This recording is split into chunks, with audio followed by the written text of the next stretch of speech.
Throughout the day, you never saw a cloud in the sky. And the thing that stood out most to me was how blue the sky was that day for a Tuesday morning. September 11th, 2001. I remember the day like it was yesterday. Plane has crashed into one of the towers of the World Trade Center. America under attack. I picked up the phone and he said to me, "Terry, an airplane has hit the building." And I never saw him or spoke to him again. We heard the pancaking and the building came down. I didn't think it would collapse on top of us. There was a huge fireball, and when it was all said and done, I couldn't find him. Why me? Why did I make it out? Why didn't he make it out? 20 years after the 9/11 attacks, are we safer? Well, we're definitely safer against a large-scale international terrorist attack. 2 decades fighting the terror threat. What our sacrifice has and has not achieved. We knew that Afghanistan's only going to change so much. And now it's like, was it worth it? Americans vowing to never forget and always honor 9/11. The story of 9/11 allows us to see the worst in humanity turn into the best in humanity. Now a special presentation, 9/11. Always remember. Thank you for joining us. I'm Ron Burke.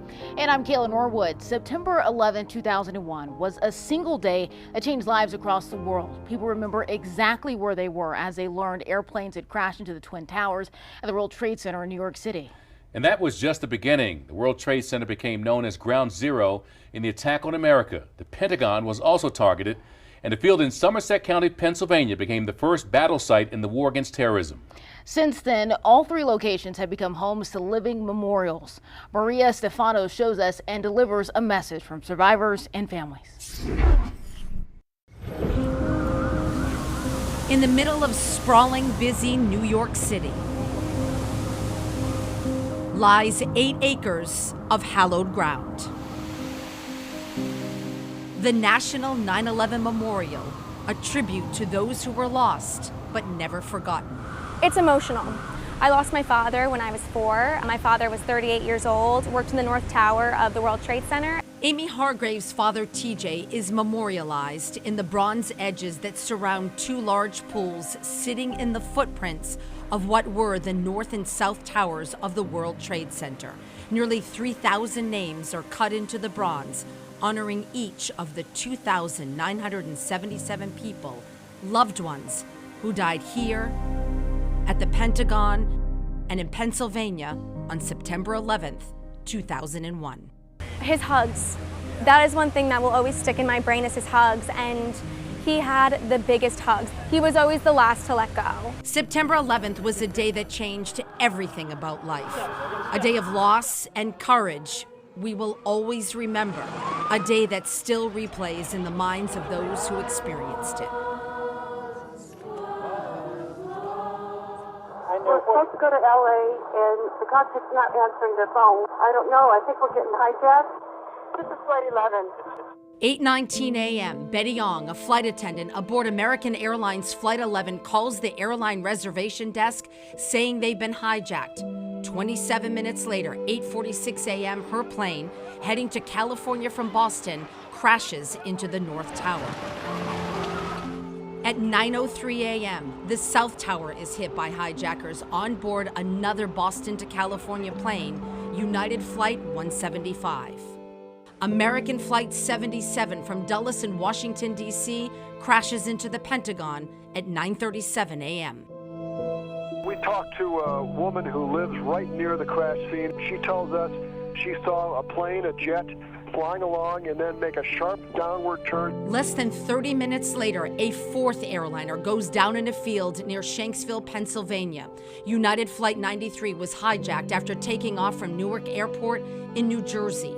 Investigators believe its target was the White House or the U.S. Capitol building, but the passengers and crew unleashed their own assault on the hijackers. The plane crashed in the midst of the battle. The horror of the attacks wasn't over. At 9:59 and 10:28, the Twin Towers, standing strong for 3 decades, collapsed, trapping and killing workers, bystanders, and the first responders who went running toward the danger. It was chaos on the street, you know, just a lot of fire and things burning and people were screaming, running, and it was just chaos.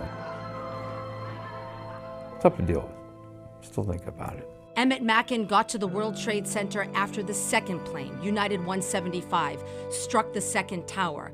Mackin, a 26-year-old rookie NYPD officer, just 3 months out of the academy. I've never spoken publicly about it. He and a few other officers began evacuating people in an underground shopping concourse beneath the South Tower. The lights flickered and went off, and the South Tower collapsed on top of us. So I just got thrown like, 20, 30, 40 feet or somewhere around there. That's what it felt like. But, your heart sank. We're like, we'll never get out of here, Thankfully, that area held up after the collapse, and we were able to make our way to a staircase, and that was open. We saw some sunlight finally, and able to get out that way. And this picture is after all of that, and we kind of came back just looking for each other.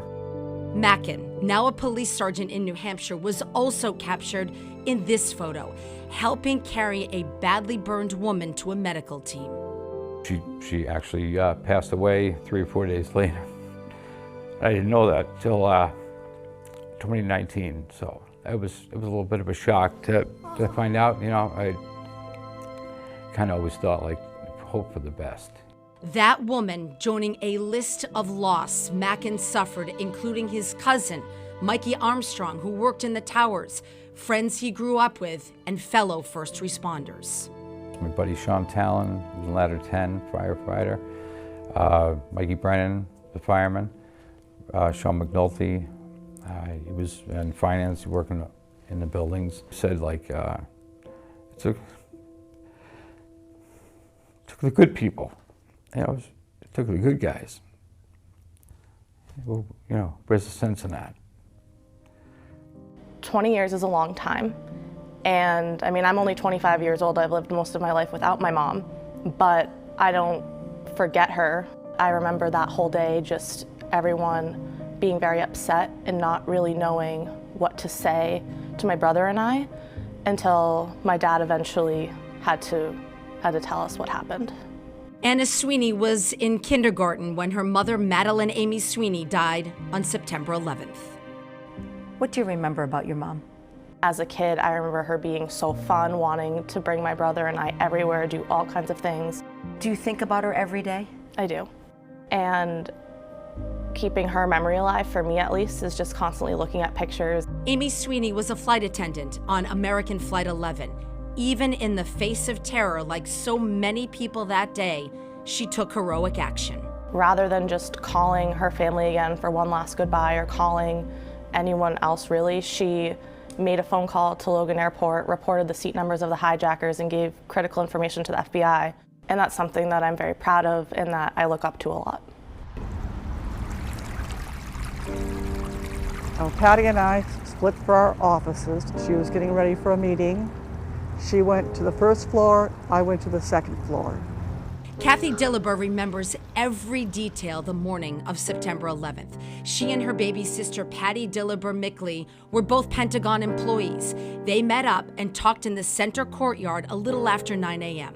I said to Patty, don't forget to carry your purse with you today, because we heard what happened. We heard and saw on the television what happened in New York. And we didn't think we had any concerns here, but just in case, we've never had an evacuation. Kathy and Patty returned to their offices not too far from each other in the same Pentagon corridor. And then all of a sudden I heard a loud sound. I didn't know what it was. I thought it might be a bomb. And I had to go back and call Patty to make sure she was okay.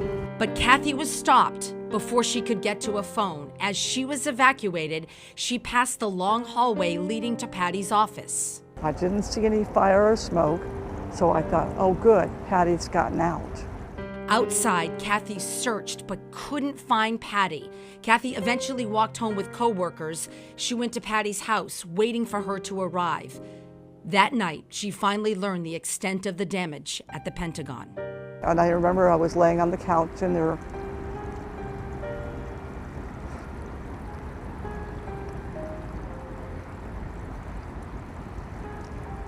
den. And I looked at the television and I said, oh my gosh, the Pentagon's on fire. I didn't know. I didn't know what happened. Hopeful Patty was okay, Kathy returned to the Pentagon the next day and connected with a family support team. I said, I can't find my sister, can you help me? Every day she went back. 9 days later, on Thursday, September 20th, the words Kathy feared. The head of her organization came to report that Patty was one of the victims. So I kind of knew, but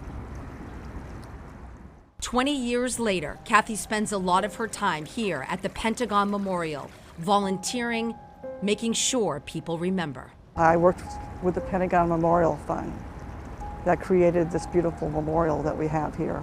184 memorial benches, each with a reflecting pool and a name, in honor of the 59 people on Flight 77, Patty, and the 124 other civilians and military members who died at the Pentagon. In honor of those that were lost. The plane wasn't supposed to be here. It was supposed to go to Washington, D.C. There was no one from Western Pennsylvania on the plane, yet it happened here. It happened in Somerset County, Pennsylvania. In a quiet Pennsylvania field, 160 miles from the Pentagon and 300 miles from New York City, there is a massive tribute to 40 heroes. It's a very American thing. They came together and they took a vote. You know there were people on board who were nervous. Nobody knew, the right thing to do, and we can never know all their stories. Tom McMillan is an ambassador at the sprawling 2,000-acre Flight 93 Memorial. The boulder out there marks the approximate location of the crash site.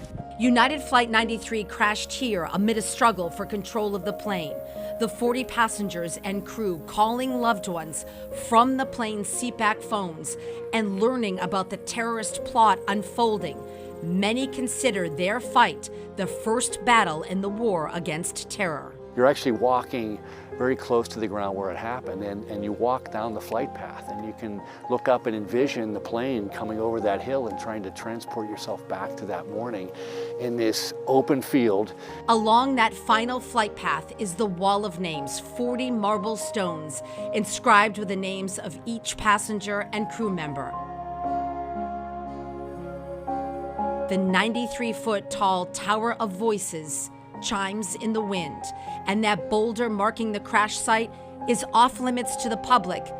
This access gate opens only for family members. I don't look at the 5th, the 10th, or the 20th anniversary. They're all the same to me. The milestone, he's just not here. Ken Nackey's older brother, Joey Nackey, was one of the Flight 93 passengers.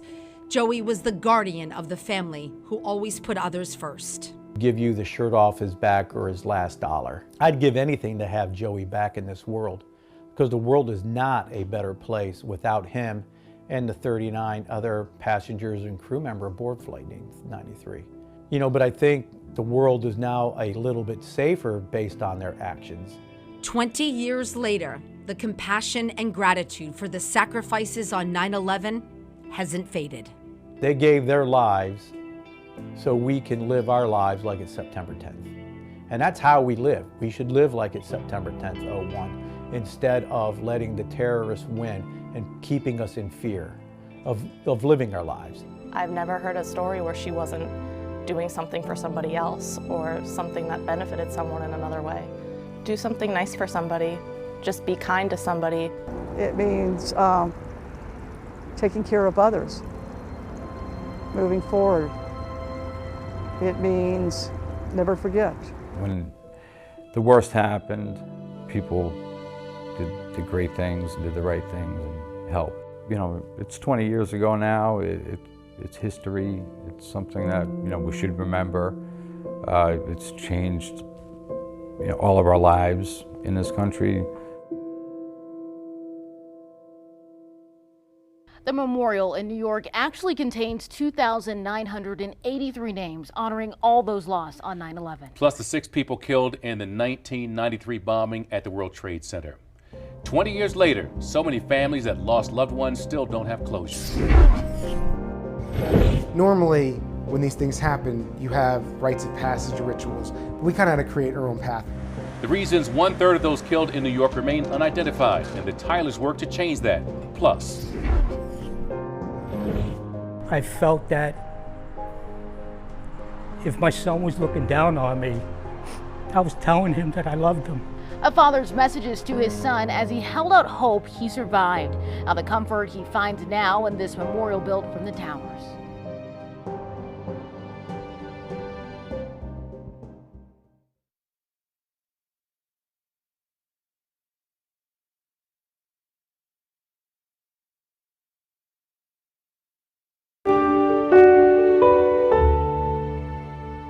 Years after 9/11, the pain is still fresh, especially for more than 1,000 families whose loved ones died at the World Trade Center.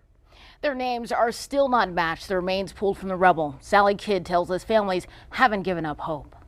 My dad was the ultimate family man. Rob Fazio is feeling the weight, the heaviness of 20 years. We don't know exactly what happened, but the things that we do know are very meaningful. On the morning of September 11th, Ronald Fazio was working on the 99th floor of the South Tower. He was looking out the window towards Tower 1, and he said to his colleagues, that plane doesn't look right. It's going to hit. It's going to hit. Colleagues recalled how Fazio went from office to office, urging everyone to evacuate, but he stayed behind. He was holding the door.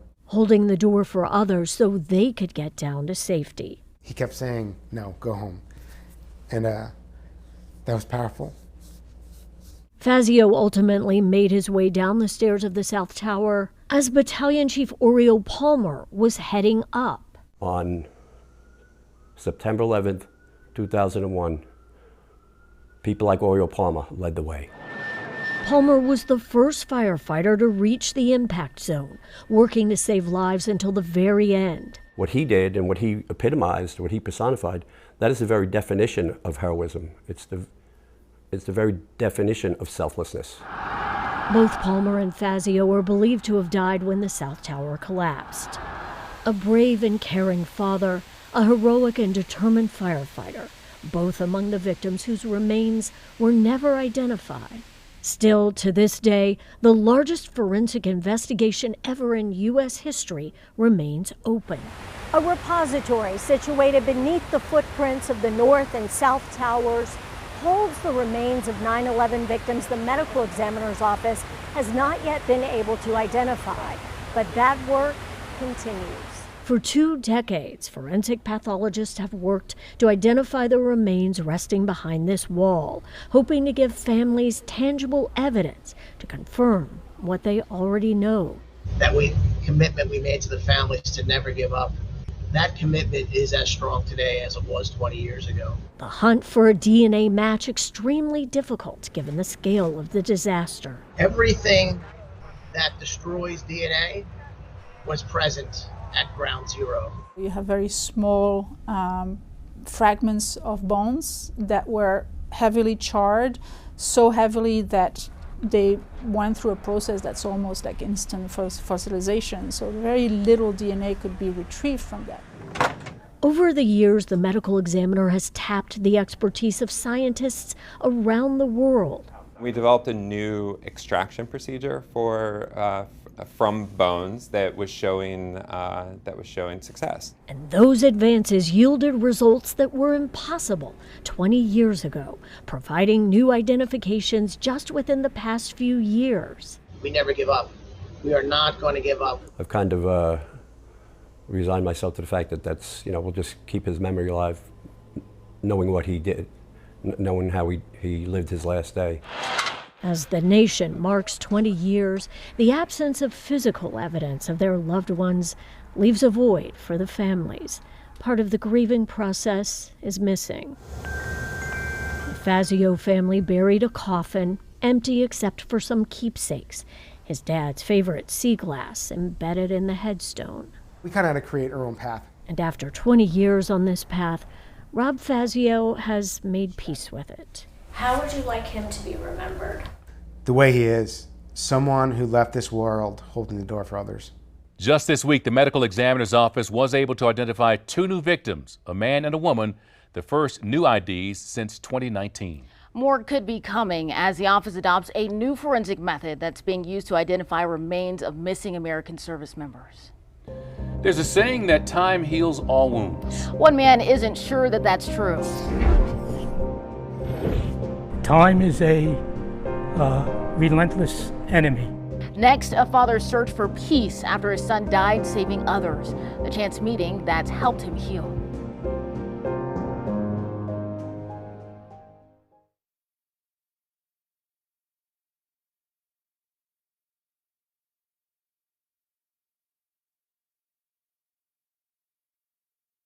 Even with time, grieving has been difficult for a father who lost his son on 9/11. But Todd McDermott tells us a memorial in Florida is making that void feel a little less empty. How much of a life lasts in a single photograph? How much power does a 3-story tall steel column hold? For John Napolitano, pictures were all he had of his son, New York City firefighter John Philip Napolitano, born on the 4th of July, 1968, died September 11th, 2001. His remains were never recovered, but the 9/11 memorial in Palm Beach Gardens, Florida, gave a hero's father something he never imagined. Time does not heal. Time is a relentless enemy. So a grieving father tells the story often of his son, who rushed to the World Trade Center with Rescue 2 out of Brooklyn. The retired New York City cop relives rushing to Ground Zero himself to find his boy, tracing notes to him in the ash from the fires, on a small table left intact, on a concrete column still standing. Rescue 2, John Napolitano, I'm here and I love you. Dad. I had hope that because he was unaccounted for, that he was somewhere working, or maybe hurt, and he'd be found. And I wanted to know that somebody was there, that I was there. And when I was writing that message in the Trade Center ash, even though I had hope, I felt that if my son was looking down on me, I was telling him that I loved him. 20 years later, it's a place now transformed by the 9/11 memorial and the new World Trade Center, but not for John Napolitano. The crater is not there anymore. They have a museum, they put buildings. No matter where I am, I'm always walking down that ramp, going into that crater, with the wind and the dust in my face. If I'm here for another 20 years, it'll be no different. The difference came in 2009 after he moved to South Florida with his wife and heard that Palm Beach Gardens Fire Rescue was getting a steel column from the Twin Towers to erect a memorial here. And I gave them a photograph of my son. And I said, I never brought my son home. I said, if you could take him with you to get the steel and bring him back. And with misty eyes, they said yes. And they did, and we've been family ever since. It brought the realization as to what we were doing. We were very caught up again in the planning, the logistics, and it was instantaneous that it hit me that we're doing this for the families. In a huge aircraft hangar at JFK Airport where the steel beam was loaded on a flatbed, a small group of Gardens firefighters and police officers saw the tragedy as if time stopped. Every crushed vehicle and artifact dragged from Ground Zero still on their minds when they dedicated the 9/11 memorial here in 2010. When we had the ceremony, I was standing there and I had a Rescue 2 shirt on and I had a photograph of my son on my back.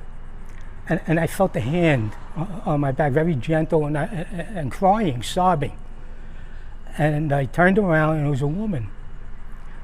And she said that she recognized my son. She was in the North Tower. They were trapped. and she recognized him as one of the firefighters, or the first firefighter she saw that broke through the debris, able for them to get out. He still comes by to look at the steel column from the South Tower soaring towards the heavens. This is more than just a 9/11 memorial for many of us. This is our cemetery. Nearly every state now has a memorial built with steel beams recovered from Ground Zero. Up next, fighting terrorism in today's world. I'm Mark Albert in New York at the World Trade Center. 20 years after 9/11, are we really safer? The new warnings from members of the 9/11 Commission. I didn't know if Gander was in Iceland or Canada, but I soon found out it was one of the most magical places on Earth. And one of the kindest places on Earth, how a tiny Canadian community opened its heart to stranded airline passengers, inspiring a worldwide movement that you can join.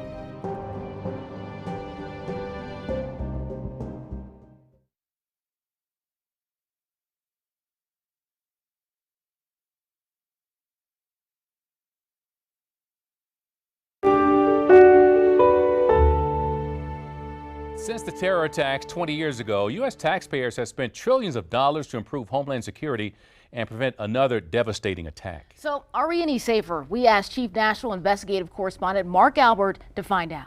It's tough, and it brings back memories. Memories of the terror attack Regina Grant survived, and of the 184 of her colleagues and those aboard a Boeing 757 who did not. Each soul represented now by a stainless steel bench at the Pentagon 9/11 Memorial. And what do you remember about that day? I remember smelling jet fuel. I remember voices yelling and crying.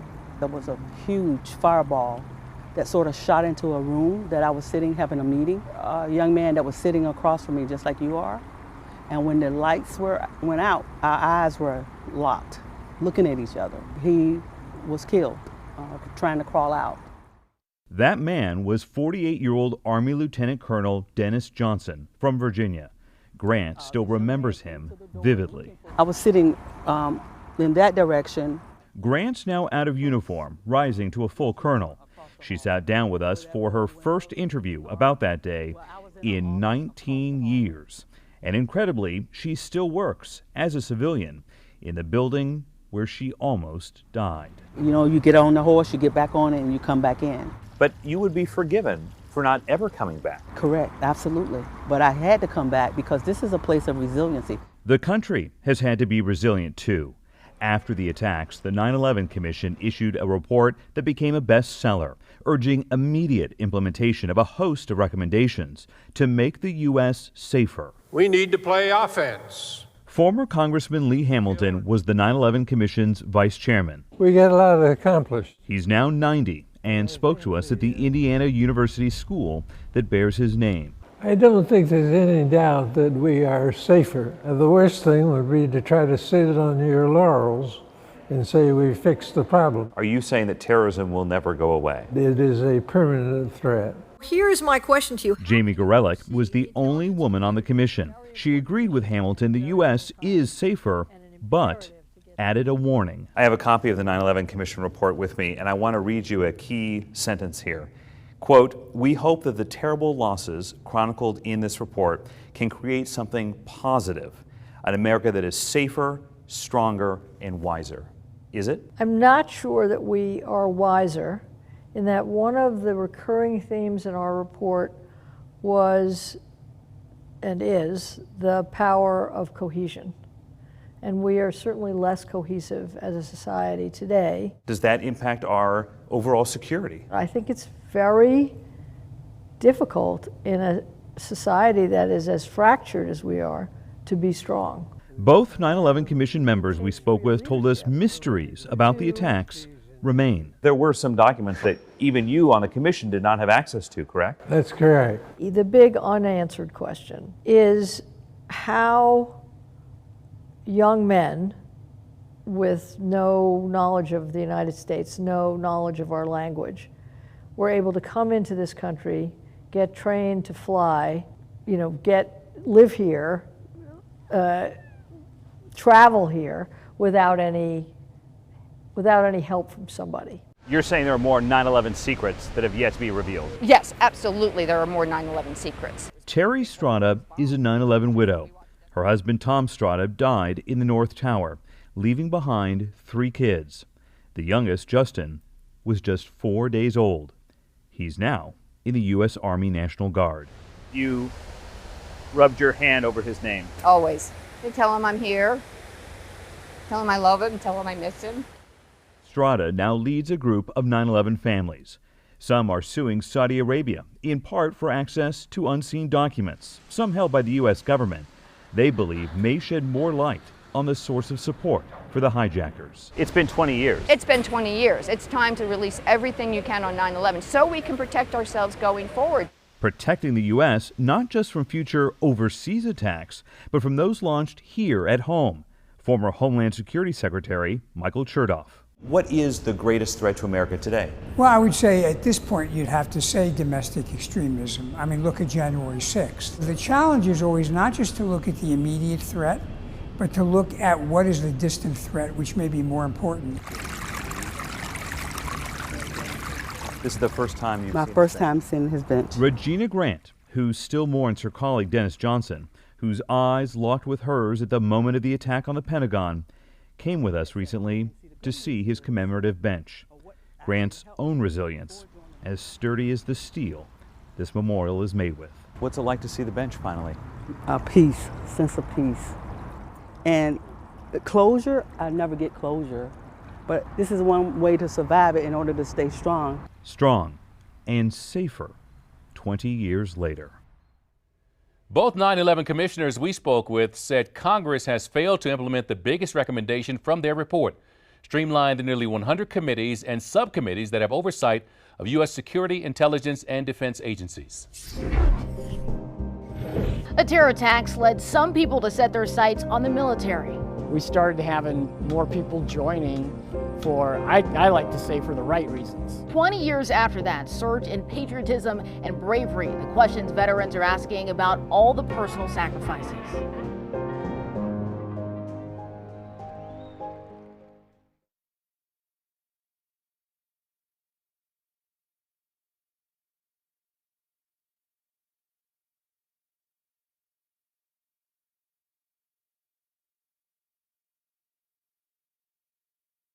Everybody has their own stories and memories of 9/11, including our chief national consumer correspondent, Jeff Rawson. Jeff was a 24-year-old freelance reporter for WABC in New York City. He was on the ground shortly after 2 planes struck the Twin Towers, and he spent the next 40 hours reporting on the disbelief and the heartache he witnessed. Jeff tells us what he will always remember about 9/11. I want to give you a live picture down Church Street. One firefighter called it World War III. We are covering this as a fire, right? We're covering this in the very beginning stages as the World Trade Center is on fire. We don't know what happened. But again, the rescue effort continues. So we're covering this like we do any other fire, getting as close as we possibly could to get the best video we could, to get a live signal and show people what's going on. We weren't thinking, let's keep a safe distance because another plane's gonna come in or the thing's gonna collapse. I mean, it wasn't even on our minds. In our worst nightmares, that wouldn't be the case. Just blocks away, a plane engine sits on the sidewalk, burned. We end up pulling off to the side of the road, and I'll never forget, there was a jet engine sitting on the corner. An actual jet engine on the corner in New York City. And we pull over, and that's when we realize, oh my God, this was an airliner. This wasn't a, in the beginning, we thought maybe it was a small plane. This was an airliner. Plane come down? Up the street. All of a sudden, we feel a rumble under us. And I look up, and a tower starts to collapse. I'll never forget the ground shaking and that huge dust cloud. I had to walk into an alley just to catch my breath because the main plume of smoke was coming down the main corridor. Then there's a Port Authority police officer, and he breaks out his nightstick and he breaks into a store. through the glass so we could go in and just breathe. You couldn't breathe. What? We should not go to school. All right, well then let's go north then. I looked up and I said, I think that's Mayor Giuliani, but there was no real security. Come with us. The mayor's telling us to put on our masks. He's trying to get some people he's seeing on the street to go with him. You know, other officials he's just happening to run into. It was absolute chaos. He was with his police commissioner, Bernard Kerik, and a couple of other people, and they're just walking in the street, just trying to figure out what's going on. That was the moment I knew. I mean, you knew how bad this was. In hindsight, we now know there were 2 airplanes, but in the moment, is there a 3rd airplane coming? Is there a 4th? Is there a 5th? We didn't know anything. Are there devices hidden all over the city? So we're on the air and you're hearing explosions happening, you know, 3 blocks away, and you're saying, what is that? We're being moved away by police, but I want to give you a quick live picture. There has been some kind of other building collapse. It was terrifying. It was terrifying. They're moving us out right now. Let's go, move it. Come on. We're moving, and we better go so we're safe, and we'll get you more. The one thing that really sticks with me, and I never really talk about it because it's that gruesome, is watching people jump out of the building. And you have to think about how awful it must be to be inside that building. Think about that decision for a minute. That's the most indelible image that I've tried really hard to forget but can't. But there's certainly many injuries, many deaths from today at the World Trade Center, from this morning. So many, it is still hard to count, and reality just beginning to set in. I had an interesting experience with my kids about a month ago. They were learning about 9/11 in school. And I never talk about 9/11 around the house. And I told my kids, you know, I was there. And they said, what? And I was able to sit down and talk to my kids for the first time about what it was like to be there that day, how this changed their future, how this changed the country. My kids now, because of our conversation, have a real, I think, granular understanding of the minute by minute of what it was like, why we always need to remember it, how it's shaped all of us. And this country can move on from anything, because I can't think of anything worse than that. Jeff and his photographer that day still text each other around 9/11 just to check in to make sure they're each okay. 9/11 launched the U.S. into the war on terrorism. And stepping up to serve was a patriotic thing to do.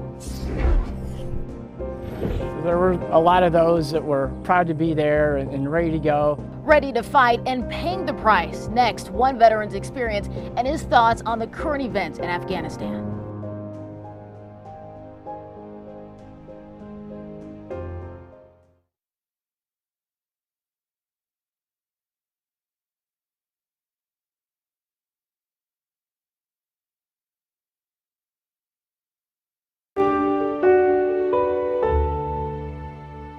Beyond the horror of the terror attacks, there is another memory that left a mark: the patriotism and unity that spread throughout America. The sense of pride that brought us together inspired some to join the military and hope for deployment. Our 2 never-ending wars and the current events in Afghanistan have some wondering whether the sacrifices were worth it. Here's Eric Hansen. 20 years ago, on a Tuesday morning, a gut-punched nation sat stunned. The loss of life is expected to be catastrophic. Staring at any TV they could find, shocked. I thought up to this point a terrorist attack in the U.S. was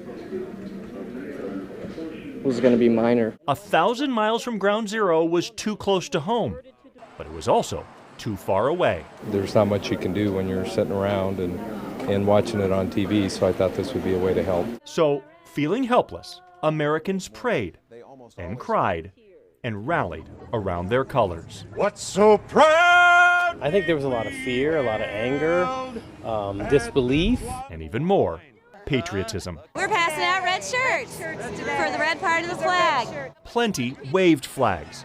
6,000 Iowans created a human one. It's a way to do something, and you want to do something. While teenagers who couldn't even pronounce the enemy's name, Osama bin Laden, signed up to wear the flag on a uniform. I'm ready to go over to Pakistan, Afghanistan, wherever it's at. I'm ready to go over there and serve my country and show them what's up, you know? We wanted to defend ourselves. Todd Epperly had already been wearing the uniform for more than a decade, but now admits, before 9/11, it was for the money. We started having more people joining for, I like to say, for the right reasons. People joining that they wanted to fight for their country. He suddenly wanted to fight too. 18 months later, he got his wish. March! But in Afghanistan, Todd also got a bullet. It was going to be our last mission. Through his leg, out his hip. 2 in his unit died. Yeah, it was lucky for me, but I really, it was my team. That patriotism became personal. First, I want to thank my wife for everything she's done for me. Now, 20 years after 9/11, with Afghanistan back in the headlines, and I still think of it every day, especially with things like this that's going on. The sergeant major who still serves in the Army Reserves pictures the Afghans he worked with in schools and police stations. They're scared to death. They want to get their family out. Like his interpreter, who now lives in Washington. It is. Yeah, it is frustrating. Because we knew that Afghanistan's only going to change so much. So under the flag he still fights for, the officer with deep patriotism, personal connections, and military brothers who didn't come home admits. And it is difficult that, one of my friends that I served with lost his life, actually 2 of them that I was with. And now it's like, was it, like he said right there, was it worth it? And he wonders if fresh-faced enlistees will be as quick to sign up. I'm just hoping that a lot of them don't see, well, there's really no reason to do this because we go in and we try to help build this nation, and then once we leave, it just goes back the way it was. 20 years has been filled with difficult headlines. Retired Colonel Robert King delivered plenty. They're heroes.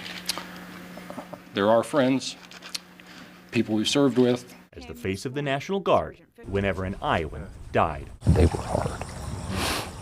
But he still sees the colors flying and believes a politically divided country overwhelmingly supports the uniform. While we have different opinions on how things could have been handled in the last several weeks, people still care. Todd Epperly does. You stand taller wearing that uniform. It's something I'm very proud of. Even 20 years after that Tuesday that changed everything. Let's pray that there's never another 9/11 that causes that kind of calamity that brings out causes everybody to rush downtown and buy a flag.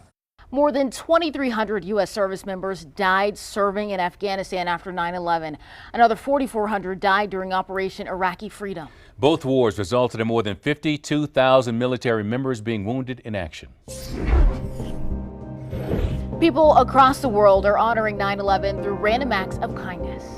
We have to keep inspiring others to remind ourselves the need for human kindness and compassion. The heartwarming story behind this growing Pay It Forward 9/11 movement, inspired by a tiny community in Canada.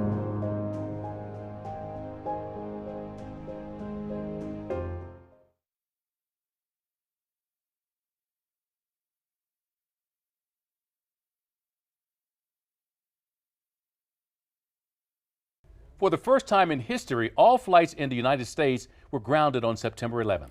That meant some U.S.-bound planes were forced to land at Gander International Airport in Newfoundland, 1,400 miles from New York.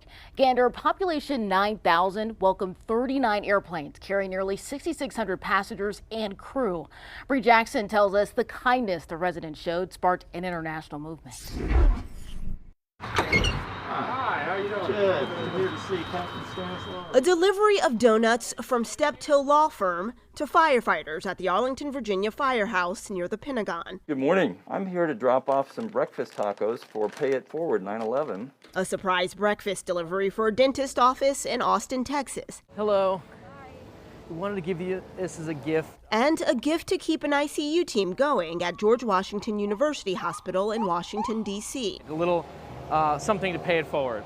This is Pay It Forward 9/11, a movement to spread the kindness and unity that helped shine light in the darkness of terrorism. Our motivation is to give little gifts out just so the next person can then pay it forward and appreciate a little bit of humanity. Connor Ferry felt that humanity at only 6 years old, stranded in tiny Gander, Newfoundland. His plane and 38 others sought refuge there as U.S. air traffic was stalled. People in Gander rallied to care for the group of strangers that nearly doubled their population. How hard they worked and how little sleep some of them got. It really kind of boosts my faith in humanity, I guess, a little bit. I didn't know if Gander was in Iceland or Canada, but I soon found out it was one of the most magical places on Earth. Kevin Turf was also grounded in Gander. He's the man behind the Pay It Forward 9/11 movement, inspired by the compassion he experienced. It was the first time I've ever had to rely on the kindness of a stranger to give me a pillow to lay my head. They opened their homes, their churches, their schools, and turned everything into a giant emergency shelter. The definition of compassion is to engage in the suffering of others. And so that was my takeaway, is that the world needs more compassion. The mission is simple. Every year leading up to or on 9/11, do a good deed for someone and challenge them to pay it forward. We were meant to help each other, and so my hope is that we can begin to restore unity one random act of kindness at a time. We encourage you to take part by doing a good deed to help someone else every year on September 11th or any other day in honor of those we lost and those who showed kindness. I'll share it on social media with the hashtag #PayItForward911. You can watch the stories from this program and more of our coverage in our mobile app. Thank you for joining us and for helping us remember 9/11. We all have that flashbulb memory. We remember what we were doing, where we were at when we heard what was going on September 11th. I was getting ready for work. I saw something on the news about the World Trade Center being on fire. And I heard on the radio that a plane had hit the World Trade. And then everybody saw the second plane hit, and you knew that it was an attack on the United States. I was very stunned at the way our country unified very quickly. Well, it was certainly patriotic. Never saw so many American flags go up immediately. America's a great place to live, and I'd want to live no other place. You have to be resilient and you have to push forward. It's having to show the world that we are united.